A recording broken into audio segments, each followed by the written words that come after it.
Dawn, January 3rd, 1945. The Ardennes forest holds its breath beneath a thin layer of snow, broken only by the distant thud of artillery.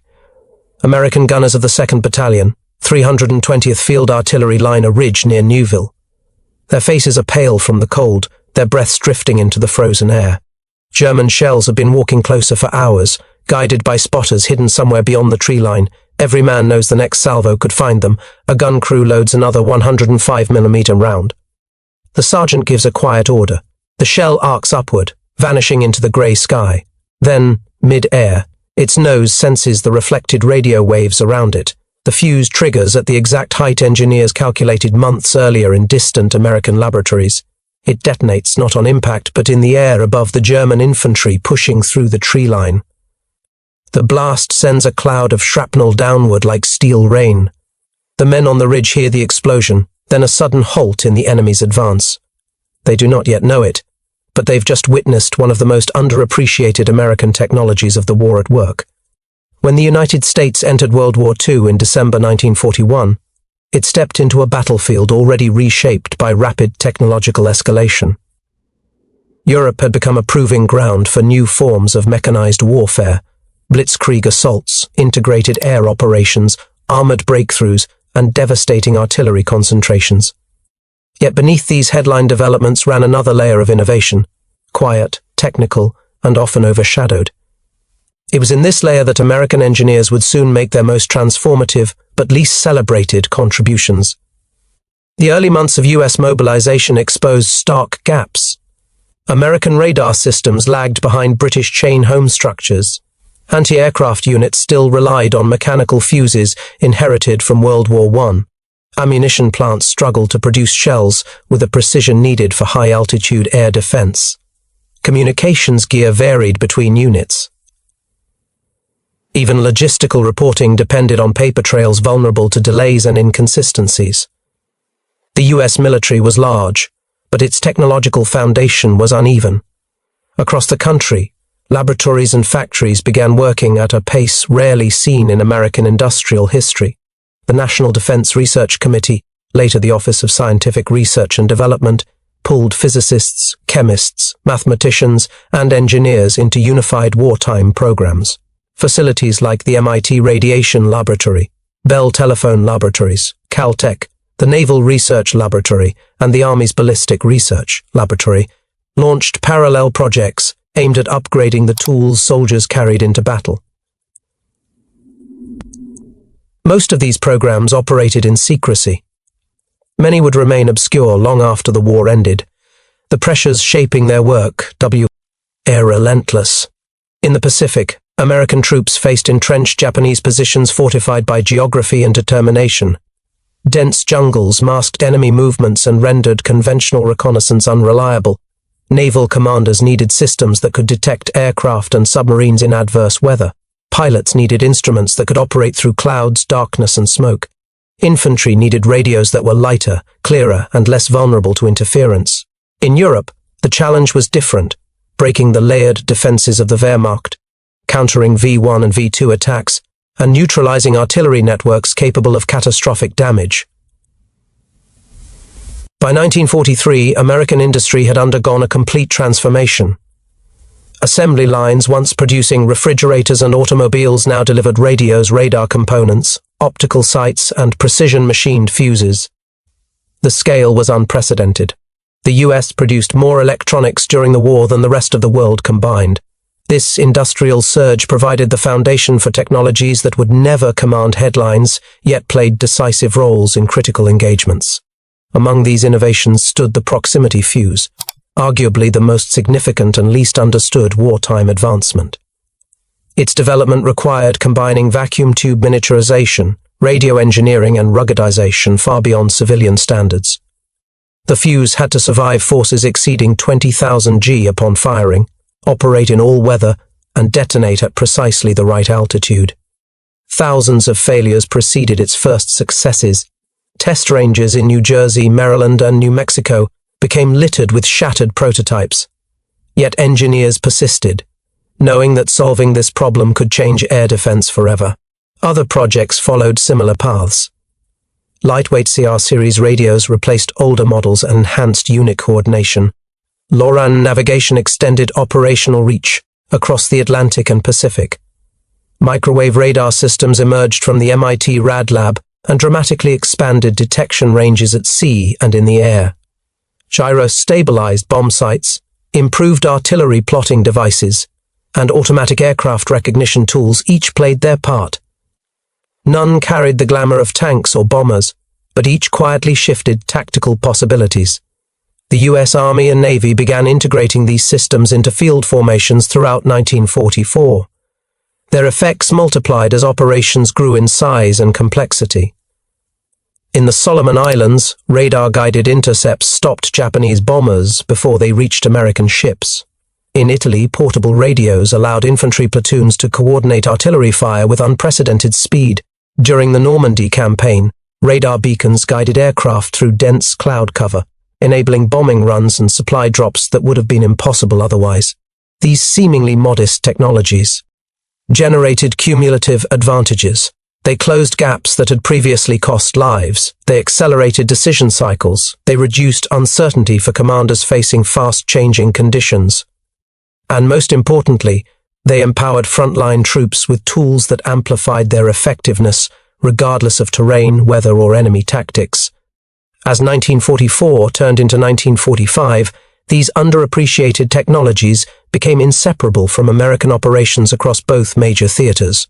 Though overshadowed by tanks rolling toward the Rhine or carrier groups striking across the Pacific, they formed the unseen architecture supporting every major campaign.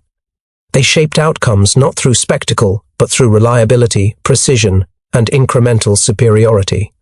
This was the environment in which the Ardennes gun crew witnessed their shell detonate above advancing German infantry, a moment born from years of quiet labor carried out in laboratories and workshops far from the front. That moment was not an anomaly. It was one result among thousands defined by the unseen evolution of American wartime engineering. And behind this evolution lay a deeper narrative, one formed by the pressures, missteps, and parallel breakthroughs driving the second phase of US wartime innovation. By mid-war, American technological progress no longer moved in isolated lines. It advanced as an interconnected system. Each innovation supported another, forming a network that strengthened every branch of the armed forces. This network remained largely invisible to the public, overshadowed by the iconic machines of the era. Yet it was this technical lattice, radar frequencies, circuitry tolerances, miniature vacuum tubes, analog calculators, encrypted communications, that carried the weight of modern warfare. The MIT Radiation Laboratory became the center of microwave radar research.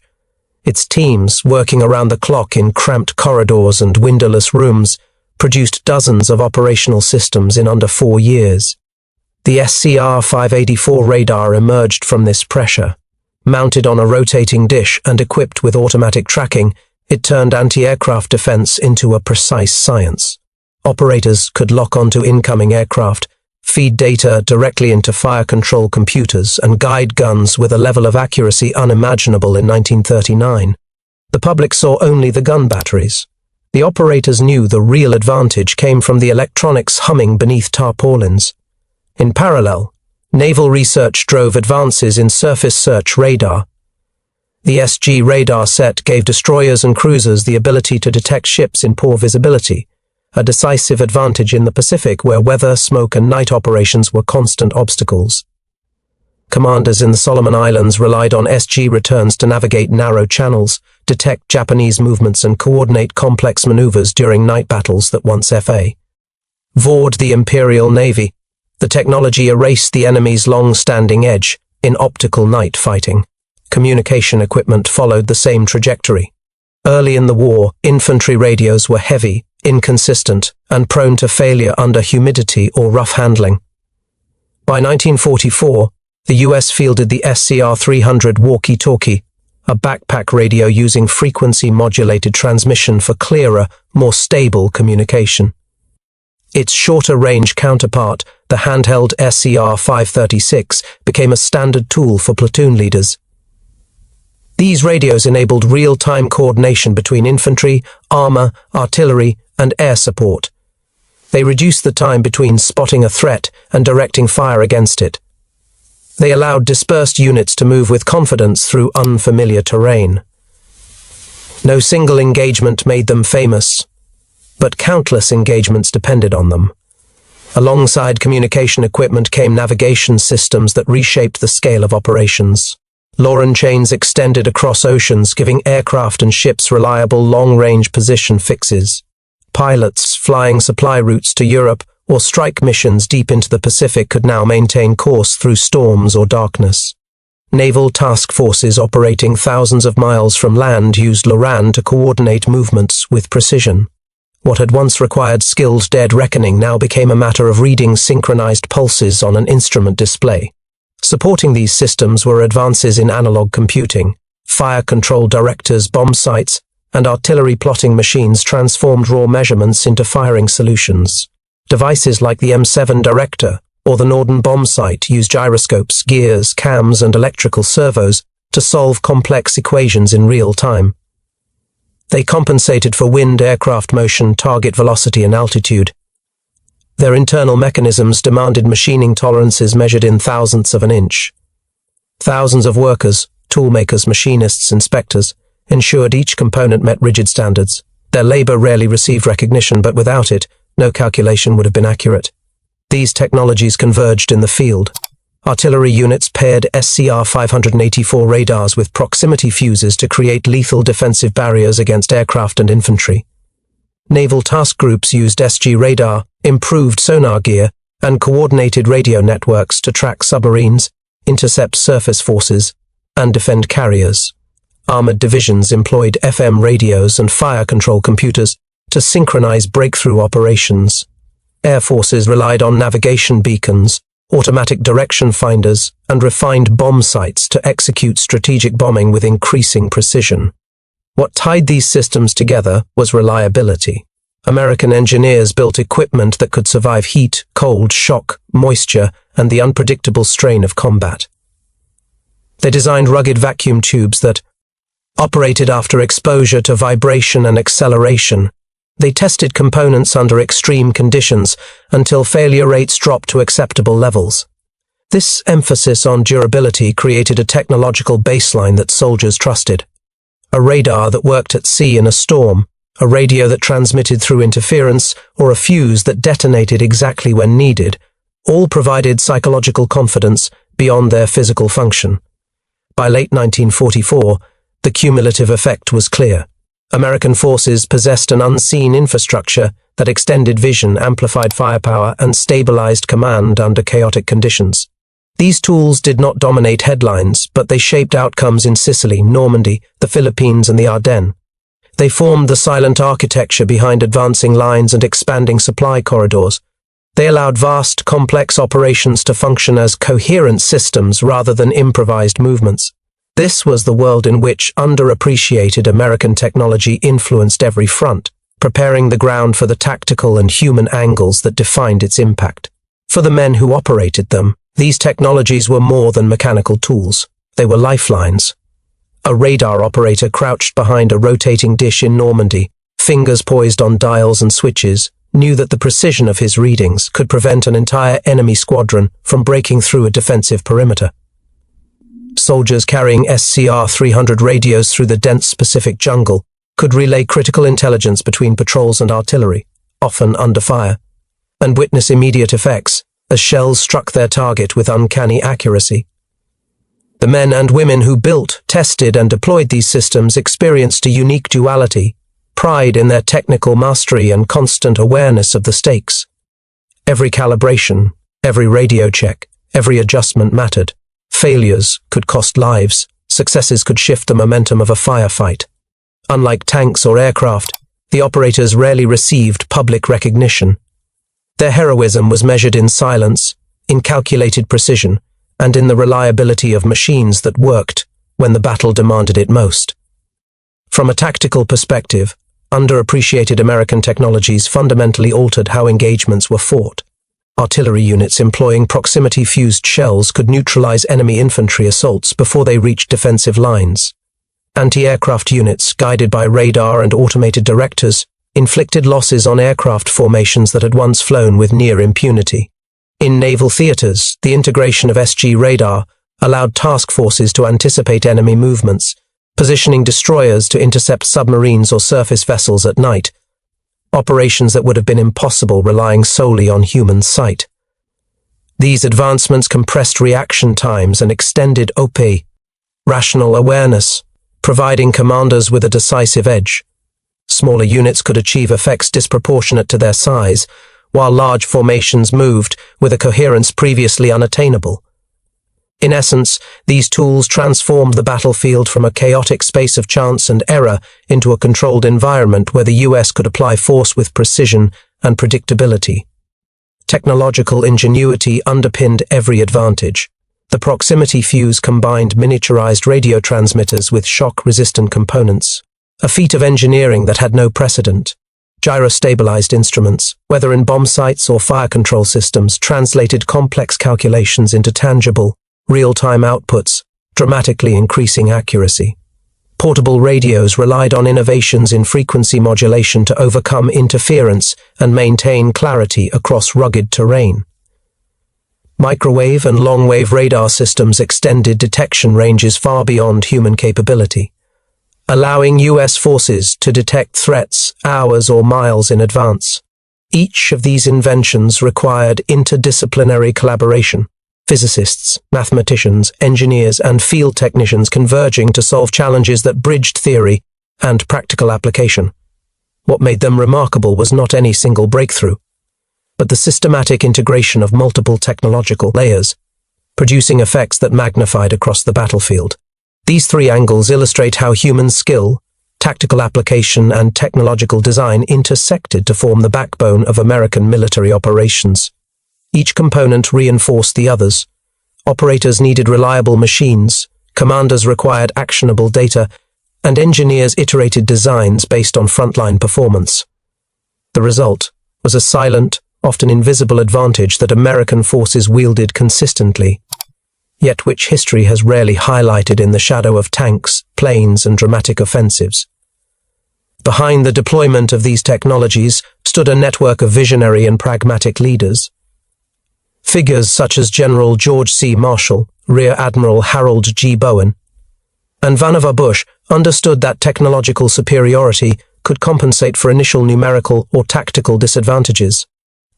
They authorized unprecedented investments in research and development, often against traditional military thinking that prioritized sheer numbers or conventional weapons. Marshall's insistence on rigorous testing and operational integration ensured that innovations like proximity fuses and radar were not just experimental novelties, but practical field-ready tools. Leaders on the ground, from corps commanders in Europe to naval task force admirals in the Pacific, adapted tactics to leverage these systems.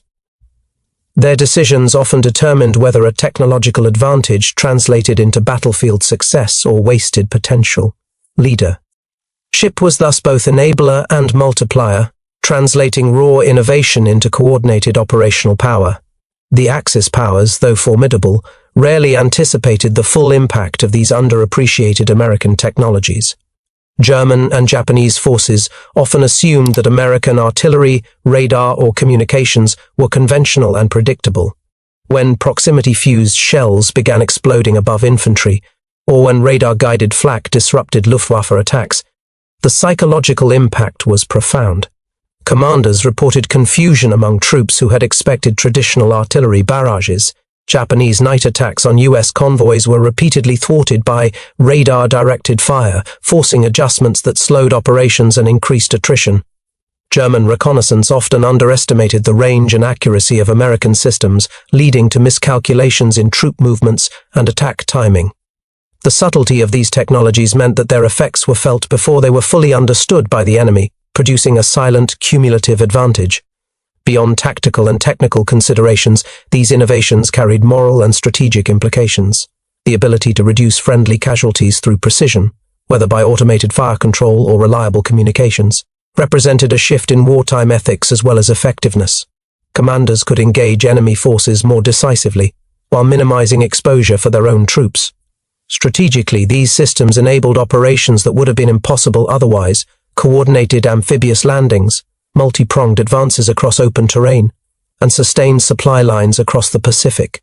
The technologies allowed planners to execute large-scale offensives with confidence, reshaping the war's operational calculus. Yet the moral weight extended further. Soldiers entrusted to these systems understood that their survival increasingly depended on mastery of technology as much as courage or numbers. Warfare had begun to pivot toward precision, foresight, and the disciplined use of unseen tools. Across human, tactical, technological, leadership, enemy, and moral dimensions, one consistent pattern emerges. American underappreciated technologies transformed the battlefield through subtle, systemic effects. They were not glamorous. They rarely featured in war films or newspaper headlines. Yet their cumulative influence determined outcomes in Normandy, the Ardennes, the Philippines, and beyond. Every operator, every commander, every engineer, and every enemy soldier who confronted these tools became part of a complex ecosystem shaped by innovation. The interplay of skill, design, and strategy ensured that these technologies, while often invisible, were impossible to ignore once their effects manifested in combat. This convergence set the stage for moments where the hidden power of these tools became none at all, moments of intensity and turning points where the war itself shifted. December 16th, 1944. The Ardennes forest was a cold, frozen labyrinth under the shadow of dawn. Snow crusted the branches of dense pines. American units, weary from months of combat, held fragile lines along ridges and river valleys. The German army launched its surprise offensive Operation Wacht am Rhein, aiming to split Allied forces and seize the port of Antwerp. For the first time, U.S. forces faced the shock of a large-scale counter-offensive in winter conditions with visibility often limited to a few meters and supply lines stretched thin. Amid this chaos, American underappreciated technologies became decisive. Anti-aircraft units, using the SCR-584 radar combined with proximity-fused 90mm shells, intercepted German reconnaissance aircraft, attempting to guide armored columns through the fog. Each radar-directed detonation shredded low-flying planes before they could relay positions. Field artillery units employed the same fuses to target advancing infantry with devastating precision, halting waves of enemy troops in the snow-laden fields near Bastogne. Soldiers on the front lines could see the difference, shells exploding above the enemy, a lethal ceiling that seemed to suspend time for those caught beneath it. Meanwhile, communication networks held. Platoons equipped with SCR-300 radios maintained contact across fractured terrain.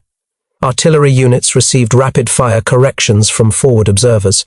Small unit leaders relayed intelligence to battalion commanders, enabling adaptive responses that slowed German momentum. In prior battles, disrupted communications would have left isolated units exposed. Here, technology bridged gaps that terrain and weather tried to enforce.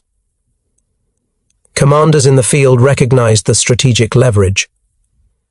Brigadier General Anthony McAuliffe, defending Bastogne, relied on real-time updates from radar-guided artillery to conserve ammunition and concentrate fire on vulnerable points in the German advance. Coordination between armor, infantry, and artillery became more than doctrine. It became tangible control over an unpredictable battlefield. The Germans, meanwhile, were confronting effects they had little understanding of. Tanks bogged down in snow, infantry decimated by airburst shells, and reconnaissance flights destroyed, left their advance disjointed. Initial shock turned into hesitation, confusion, and incremental attrition. Elsewhere in the theater, technological innovations intersected with human skill in decisive moments. Artillery directors calculated firing solutions in seconds.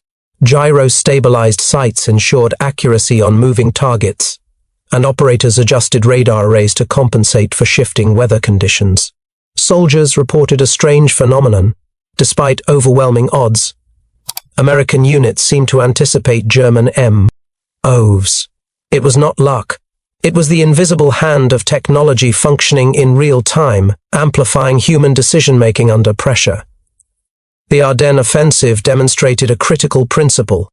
Technology, when properly integrated with training, leadership, and tactical doctrine, could create asymmetrical advantages even against a numerically superior and strategically prepared enemy. Every shell, every radio transmission, every radar sweep contributed to slowing the German advance and inflicting disproportionate losses. This was a war being fought not only with courage and firepower, but with the unseen calculations and innovations developed far from the front lines. The culmination of these efforts became clear in late December 1944. German forces, having penetrated deep into American lines, found their advance stalling under precise, coordinated fire. Commanders noted the unprecedented effectiveness of radar-guided artillery and proximity-fused shells, confirming suspicions long held in laboratories and field reports. American technology, often dismissed as secondary or auxiliary, was now a decisive factor in combat. The Ardennes was not merely a battlefield, it was a proving ground for innovation. What had been theoretical designs, prototype tests, and industrial production now manifested in moments of lethal clarity. The human toll was visible in snow-covered fields, yet for every soldier saved or enemy position neutralized, the silent contribution of underappreciated American technology was undeniable. The stage was set for the final phases of the offensive, where these systems would either sustain the line or prove insufficient against concentrated attacks. Their effectiveness in these critical hours revealed the turning point. Battles could no longer be won solely by numbers or bravery. Precision, foresight, and technological integration had begun to define outcomes. As the Ardennes offensive pressed into late December 1944, the stakes intensified. Bastogne, a small but strategically vital crossroads town, became the focal point of the German advance. American forces, outnumbered and surrounded, relied on every advantage the battlefield could provide. Technology, often overlooked in previous engagements, now emerged as a decisive force shaping the outcome. Artillery units, equipped with proximity-fused shells and guided by SCR-584 radar, created lethal zones above approaching German infantry. In one documented instance near Noville, a battalion's fire stopped an entire Panzergrenadier company in its tracks. Observers noted that the airburst shells detonated almost perfectly above enemy formations, shredding troop concentrations and sowing confusion. The psychological effect was profound. German soldiers hesitated in areas where they had expected to advance with minimal resistance, unsure how to respond to this seemingly invisible barrier. Radar operators worked around the clock, adjusting frequency sweeps to track both aircraft and ground movement. German reconnaissance planes attempting to identify weak points were quickly neutralized. Simultaneously, portable SCR-300 radios enabled rapid coordination among infantry, artillery, and armored units. Forward observers relayed adjustments in real time, while command posts analyzed incoming reports to allocate resources efficiently. A battalion commander later remarked that he could fight the battle with information as much as with fire, a reflection of how underappreciated technologies amplified tactical command. Meanwhile, logistical systems ensured that ammunition, fuel, and medical supplies reached isolated units despite the harsh winter terrain.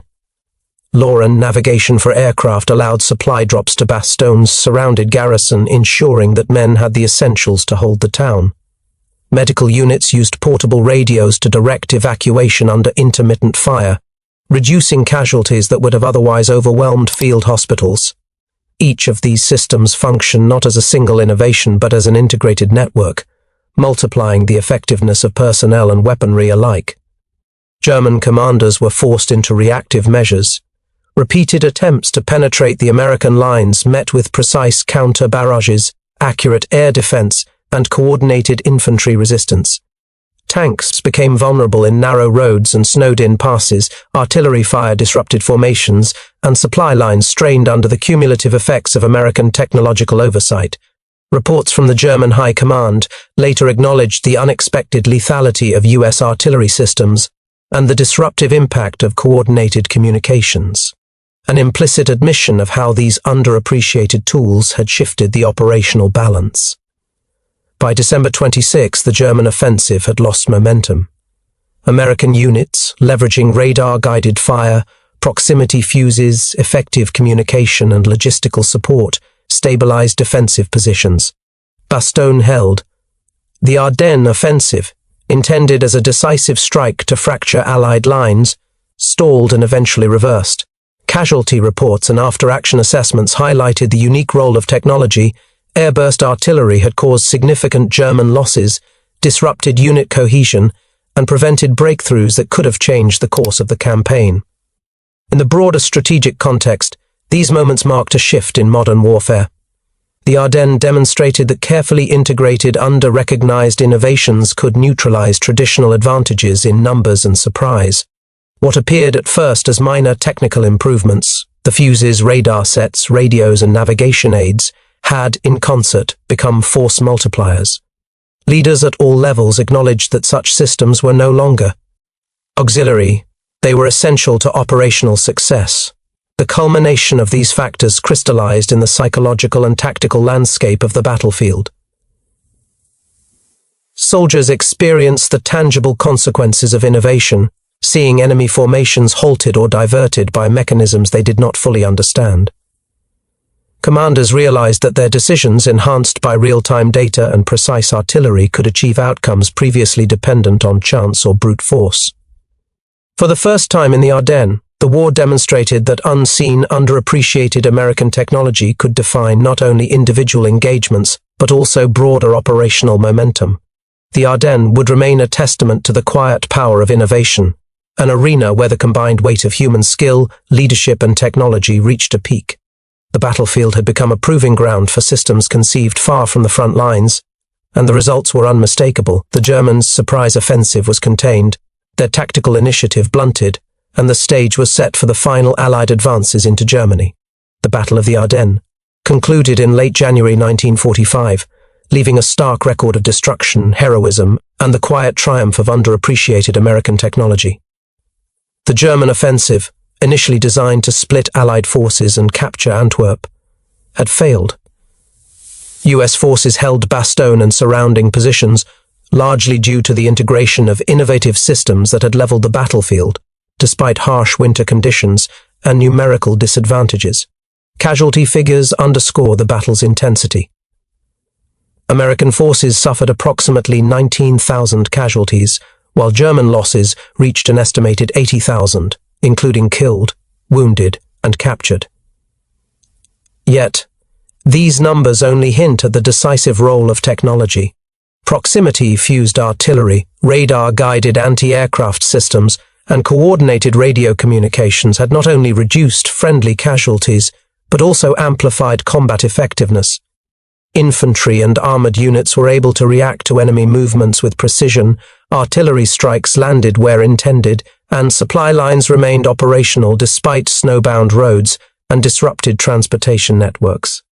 In many sectors, the effectiveness of these systems directly determined whether German advances were stopped before reaching critical objectives. Reports from commanding officers highlighted the transformative effects. Brigadier General Anthony McAuliffe's famous "nuts" response to a German surrender demand was supported by technology that kept his isolated garrison informed, supplied, and combat-ready. Artillery logs recorded hundreds of enemy troops neutralized by airburst proximity-fused shells. Radar operators noted the interception of reconnaissance aircraft that had attempted to provide German commanders with real-time intelligence, disrupting coordination and forcing repeated delays in the offensive. Even small units far from Bastogne benefited from SCR-300 radios, which enabled instant communication with artillery batteries and command posts. Soldiers and commanders alike recognized that their survival and effectiveness were increasingly tied to systems developed thousands of miles away in laboratories and factories. The psychological impact on German forces was equally significant. Units encountering radar-directed fire and airburst shells often hesitated or faltered. Their traditional expectations of infantry assaults and artillery barrages were undermined by the invisible hand of technology. Tactical momentum that might have carried them to Bastogne was interrupted by precise, coordinated fire, creating delays that compounded logistical shortages and exhausted morale. Post-battle assessments by the Wehrmacht noted the unexpected effectiveness of these American systems, though they lacked complete understanding of their underlying principles. Beyond immediate battlefield effects, These innovations influenced strategic thinking. Allied planners recognized that underappreciated technologies could offset numerical disparities, accelerate operational tempo, and provide decisive advantages in complex, fast-moving engagements. Commanders began to integrate radar, proximity fuses, and advanced communications into future operations systematically, no longer treating them as supplementary tools. The battle demonstrated that technological mastery could substitute for, and sometimes surpass, the advantages of massed forces or surprise. The aftermath also extended to industrial and logistical insights. American factories had produced thousands of proximity-fused shells, portable radios and radar units in time to impact the Ardennes. Their successful deployment validated production priorities, reinforced quality control standards, and cemented confidence in the military-industrial system's ability to deliver precise, reliable equipment under pressure. Engineers and scientists, whose contributions were largely hidden from public view, saw their work produce tangible results, influencing both morale on the home front and the trajectory of future combat operations. The Ardennes highlighted a recurring theme of the war. The most consequential contributions were often invisible. Tanks and aircraft commanded headlines, yet it was the integration of systems, artillery, radar, communications, and logistical networks that determined the outcome of critical engagements. Soldiers on the front lines, while witnessing immediate destruction and heroism, were also the beneficiaries of a technological ecosystem that extended far beyond the forested hills and snow-covered fields. The long-term consequences of the Ardennes offensive extended far beyond immediate casualties and tactical outcomes. The Battle I enforced a profound shift in modern warfare. Technology, even when underappreciated, could decisively shape strategy, morale, and operational planning. American forces emerged not only victorious, but transformed, equipped with validated systems that would carry into the final pushes across Germany. Proximity-fused artillery had proven its worth beyond theoretical calculations. According to after-action reports, units employing these shells saw target neutralization rates increase by over 50% compared to conventional munitions. Airburst detonations destroyed infantry formations before they could reach defensive positions, dramatically reducing exposure for U.S. soldiers. This reliability altered how commanders planned offensives and defenses, allowing them to commit forces with confidence in areas previously considered too hazardous. In essence, the Ardennes demonstrated that precision tools could compensate for uncertainty and amplify combat power. Communications and radar systems similarly reshaped operational doctrine. SCR-300 and SCR-536 radios allowed dispersed units to maintain cohesion across fractured terrain, while SCR-584 radars provided accurate targeting data under poor visibility. These systems accelerated decision-making, enabling commanders to adapt to fluid battle conditions with unprecedented speed. Post-battle analyses revealed that such technological integration had saved thousands of American lives, not only by preventing friendly fire incidents, but also by maximizing the efficiency of defensive and counter-offensive maneuvers. The psychological and strategic impacts on the enemy were equally significant. German soldiers reported the unexpected lethality of airburst shells and the confusion caused by radar-guided fire. Their hesitations, compounded by disrupted reconnaissance and communication, slowed offensive operations and undermined confidence. Strategists recognized that even a numerically superior force could be neutralized by the effective deployment of underappreciated technology, reinforcing the need for adaptive tactics in response to unseen American innovations. Beyond the battlefield, these developments influenced post-war military planning and industrial strategy. The success of radar, communications, and proximity-fused munitions validated continued investment in scientific research, miniaturization of electronics, and mass production of precision components. Cold War doctrines, which emphasized technological superiority and rapid response systems, directly drew lessons from these wartime innovations. Laboratories, military schools, and production facilities recognized that sustained technological advantage could outweigh numerical strength, a principle that became central to U.S. defense planning in subsequent decades. The Ardennes also left a legacy in operational integration. Artillery, infantry, armor, air support, and logistics were no longer separate elements but interdependent components connected by technology. Commanders learned to synchronize these systems in real time, creating a level of coordination previously unattainable. The battle illustrated that modern warfare demanded mastery of not only tactics and firepower, but also the hidden frameworks that supported them: radars, radios, fuses, and logistical networks. Finally, the human dimension persisted. Soldiers recognized that survival increasingly depended on skillful use of these tools. Engineers, scientists, and factory workers understood the tangible impact of their labor. Leaders adapted strategies to exploit technological strengths.